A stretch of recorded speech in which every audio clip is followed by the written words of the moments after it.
Spotter lakh அப்படின்னு சொன்னோன்னா இந்த உக்நாதன் என்று அழைக்கப்படும் இந்த ஏரி பார்த்தோம்னா இந்த கனடா நாட்டில் இந்த பிரிட்டிஷ் கொலம்பியா பகுதியில் தாங்க இந்த ஏரி இருக்குங்க. இது வினோதமான ஒரு ஏரி. எப்படின்னா அந்த குளிர் காலத்துலையும் இந்த வசந்த காலத்துலையும் சாதாரணமாக இருக்கிற ஏரி மாதிரியே ஒரு அழகாக காட்சி அளிக்குங்க. ஆனால் இது கோடை காலம் வந்துட்டா இதோடைய விஸ்வரூபம் வெளியே காட்டுங்க. அப்படின்னா இந்த பனியார்களில் இருக்கிற குழி மாதிரி இந்த தண்ணிலாம் வறண்ட போன பின்னாடி இந்த ஒவ்வொரு குழியிலையும் குழம்பு மாதிரி ஒரு இது தேங்கி நிற்குமாங்க தண்ணி அப்படின்னு நம்ம நினச்சி பக்கத்தில் போய் பார்த்தோம்னா அது தண்ணி கிடையாதுங்க. ஆக மொத்தத்தில் அது மினரல் சம்மந்தப்பட்ட உப்பு கனிம வகைகள் தாங்க அந்த ஃபுல்லும் அப்படியே இருக்கும். உறைஞ்சி போய் இருக்குமாங்க. Calcium sulphate, sodium sulphate, magnesium sulphate போன்ற கனிம உப்புகள்லாம் வந்து உறைஞ்சி போய் இருக்குமாங்க. இப்படியாப்பட்ட இந்த இடத்துல சுமார் ஒரு 3000 வருஷத்துக்கு முன்னாடி பார்த்தோம்னா இண்டிஜியஸ்ன்னு சொல்லிட்டு ஒரு பழங்குடியினர் வாழ்ந்து வந்திருக்கிறாங்க.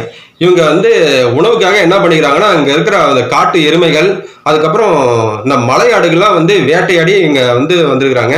அது மட்டும் இல்லாமல் இந்த ஏரியில் இருக்கிற அந்த சால்மன் போன்ற அந்த மீன்கள்லாம் வந்து பிடிச்சு சாப்பிட்டு வந்திருக்கிறாங்க.